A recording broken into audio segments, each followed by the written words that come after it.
Privilege of welcoming all of you to this evening's event. This is the third Kolkata Literary Meet, this time being organized in association with and at the Victoria Memorial Hall. Today's event has been billed as a prologue to the literary meet, the actual dates of which are from the 25th to the 30th of this month. Sometimes on topics which are poles apart. If today can be termed as a kind of curtain raiser, then from the 25th to the 30th, over 6 days, you will have endless discussions, very interesting interactive sessions on topics as varied as feminism, identity, satire, real writing and real writing, South Africa post Nelson Mandela, our neighboring countries, our own constitution, war, poetry, Tagore's Nobel Centenary, pink saris and mofussils, the genius of Satyajit Ray, and a lot of other things to look back and look ahead to. At the very outset, I would like to request Dr. Jayanta Sengupta, the Secretary and Curator of Victoria Memorial Hall, to welcome the gathering here. Dr. Sengupta, please.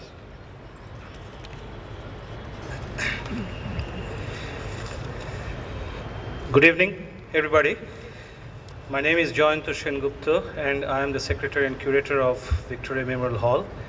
And on behalf of everybody in the Victoria Memorial Hall, and also on behalf of my co-host in tonight's event, Ms. Malavika Banerjee, the Director of Kalam, I welcome you very warmly to this much-awaited prologue to the Kolkata Literary Meet 2014, which we are organizing jointly with Kalam this year. As you can see, although it is called a prologue, it is very much a self-standing event in its own right. And it is our proud privilege to have with us here this evening two of the most distinguished persons to give you a preview of the kind of conversations that the Kolkata Literary Meet is about. We have, of course, Ms. Jhumpa Lahiri, who is one of the leading luminaries of the global republic of letters, whose work has touched and moved us for well over a decade now, and who is going to speak for the first time ever in a literary event in Kolkata this evening. So, and it's all happening here, right here on these steps, on these grounds. So from this evening onwards, this part of the world will no longer be unaccustomed earth to her. And to engage Ms. Lahiri in a conversation about her work, her connection to Bengal and India, and the writing process in general, we have none other than one of the leading historians and public intellectuals of our time, Dr. Rudranshu Mukherjee, the editor of the editorial pages in the Telegraph, and my former teacher in the University of Calcutta. So, without further ado, ladies and gentlemen, thank you very much for being with us here tonight as we unravel the prologue to the Kolkata Literary Meet 2014. Enjoy the conversation. Thank you very much. Thank you. Thank you very much, Dr. Jayanti Sengupta. Dr. Sengupta has already told you briefly about the two protagonists for this evening's event. Trying to introduce Jhumpa Lahiri to this learned audience would be like carrying coals to Newcastle. We all know that her debut short story collection, Interpreter of Maladies, won the Pulitzer Prize in 2000 for fiction. Her first novel, The Namesake, was made into a successful film. She's a member of the President's Committee on Arts and Humanities appointed by the US President Barack Obama. And her latest book, Lowland, published last year, was nominated for the Man Booker Prize and the National Book Award for Fiction. And in conversation with her will be Dr. Rudrangshu Mukherjee, historian, presently editor of the editorial pages of the Telegraph. With institutions like the Calcutta Boys School, Presidency College, Jawaharlal Nehru University, and St. Edmund Hall, Oxford, that were fortunate to have such an illustrious student, Rudrangshu is a debater, moderator, conversationalist par excellence, and has authored quite a few books on historical and socio-political topics. He also has a keen interest and reasonably sound knowledge of Western classical music. May I invite Jhumpa Lahiri and Rudrangshu Mukherjee to join us here on the podium, please. Accompanying them is Ms. Malavika Banerjee, as you all know, one of the moving spirits behind the Kolkata Literary Meet.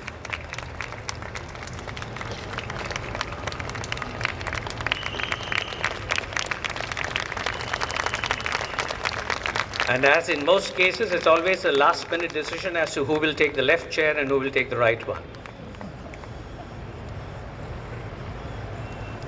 Before I hand over proceedings to Rudrangshu Mukherjee, for the next 50 minutes or so, I shall leave you with Jhumpa Lahiri and Rudrangshu Mukherjee for what promises to be an extremely interesting session of exchange of thoughts, ideas, experiences, and hopefully some sparks as well. Now, before we get going, let me thank all of you in the audience for sparing valuable time to be here and making yourself incommunicado for the rest of the world for the next hour or so.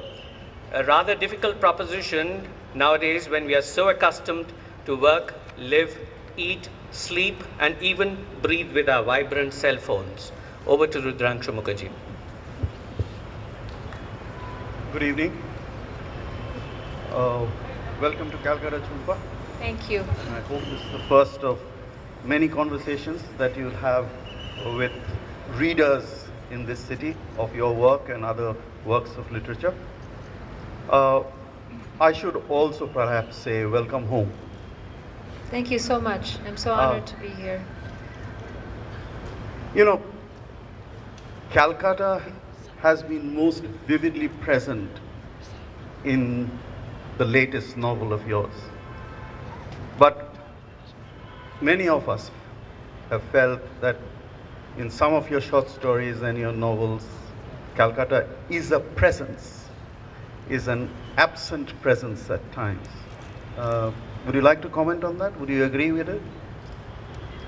I do agree. I think Calcutta has been exactly that all my life, an absent presence in my life, and occasionally it was a present presence when we would come.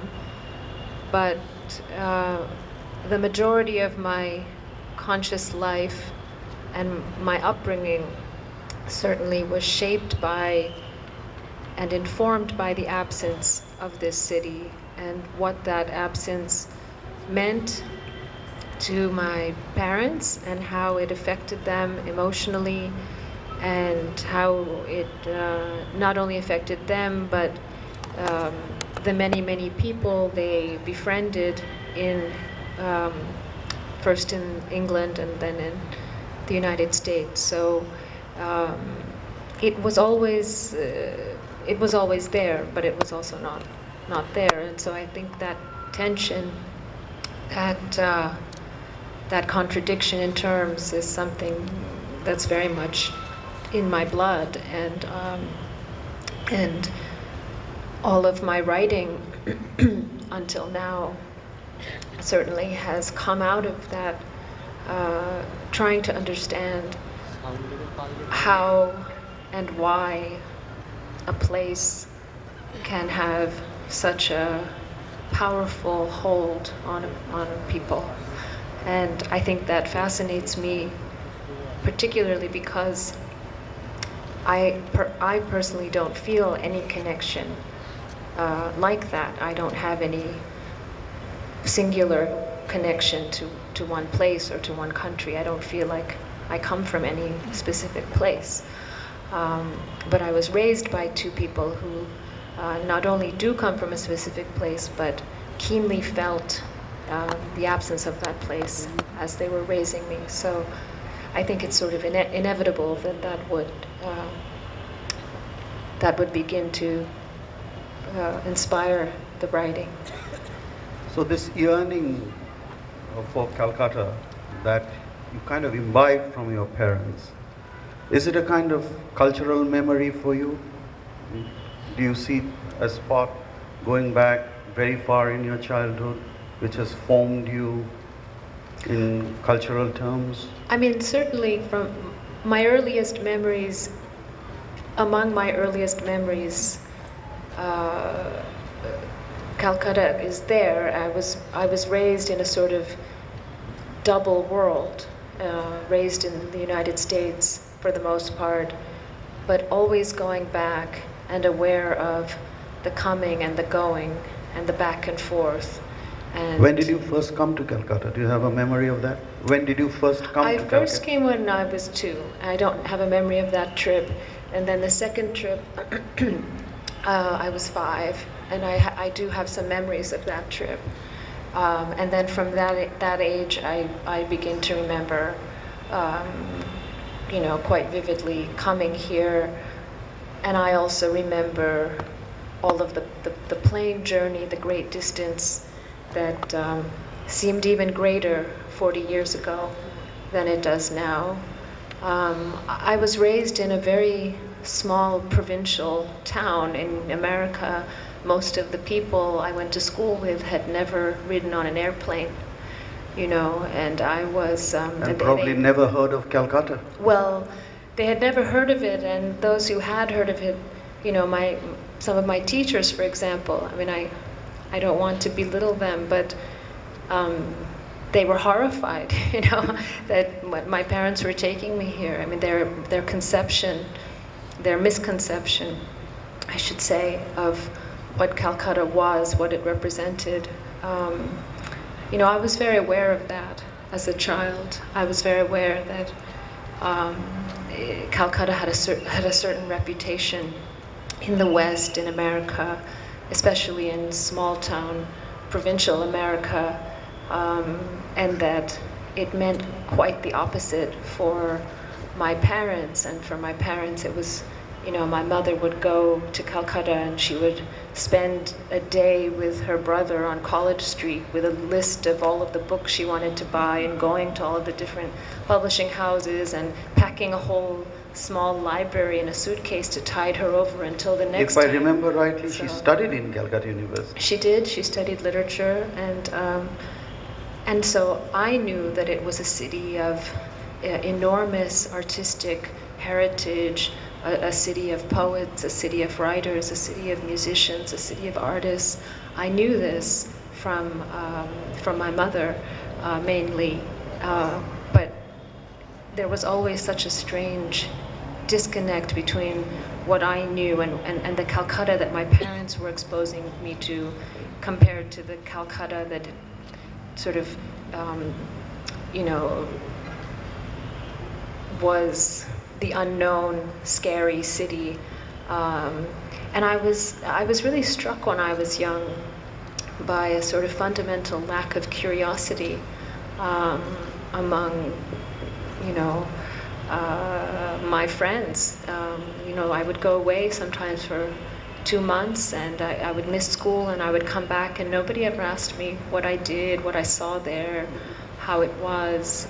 There was a sort of lack of curiosity, and I found that very troubling, because for me, the contrast between the environment in which I was raised in Rhode Island and this environment, I mean, the two places really couldn't be more different in a certain respects.